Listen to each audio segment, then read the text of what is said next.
Hi and welcome to Tech Tip Friday. I'm Kurt Stahle, that plastics guy, and I'm bringing you a tech tip that you could take to the shop floor with you today. So today's tech tip is kind of inspired by, well, browsing the internet and looking at some new work lights for out in the garage working on my cars. And I came across a product from the red and black and white trim tool brand, and it was a calibrated light that gave light ranges from, they called it 27 up to 65. And I thought, geez, this is really interesting. A handheld tool that sort of imitates what we used to refer to as a Macbeth booth after the company that originally brought it out. And I think it's changed hands a couple of times since then. But then I thought, well, let's do a tech tip that talks about the color temperature of the light that you use to view color. So color is expressed in Kelvin. It's not degrees Kelvin or Kelvin degrees, it's just Kelvin. And for sort of a baseline, 2700 Kelvin would be, the old-fashioned tungsten light, maybe a 60 watt, that has that sort of nice warm glow that most of us are used to seeing. As you move up higher in the scale, you get to a bluer, more intense light. So at sort of what the peak of we use for color, D65, daylight 6500 Kelvin, it's designed to represent the sun, at high noon, high in the sky.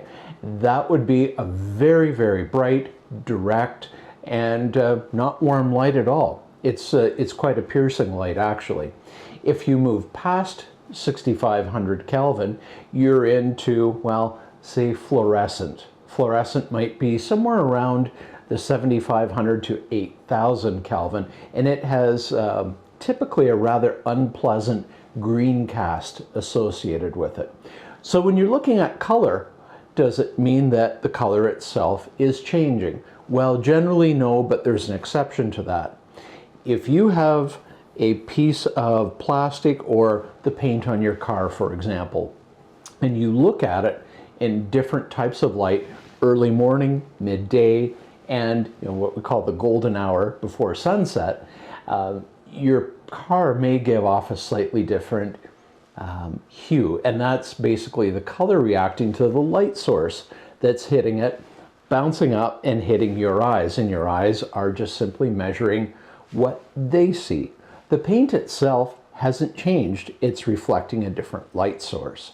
So when we're color matching plastics, we, especially in automotive, go for that D65, daylight 6500 Kelvin, as the standard by which we compare a master plaque to a proposed match or a part for quality control. So what happens if a pigment shifts under different lighting conditions? And that can happen. That's a condition called metamborism, or it implies the pigment is metameric, and it will actually produce a different color based on what light source hits it and the degree Kelvin of that light source. It's a little bit rarer these days. Most of the colors that we use are pretty stable in that regard.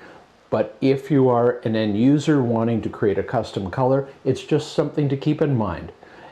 If you are designing, for example, a color for paint, an indoor paint, you still probably want it pretty stable because you don't know if it's going to be exposed to tungsten or fluorescent or a cool white LED, which, the LED is really the predominant kind of bulb that we're seeing now, and they can be graded for different degree.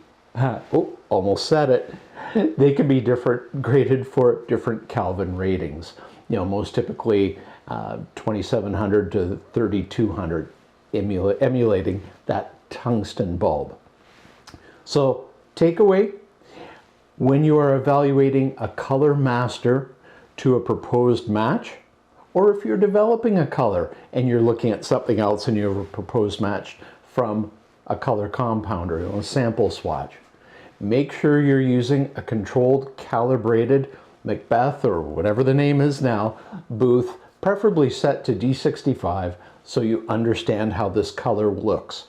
Certainly try different light settings, different Kelvin temperatures of light, just to see how it's going to look. By all means, do your homework, but make sure you're all talking D65 for the optimal chance of having the best color match possible. And that is a tech tip that you could take to the shop floor. Have a great Friday, and as always, a great weekend, and we will be back next Friday with another tech tip.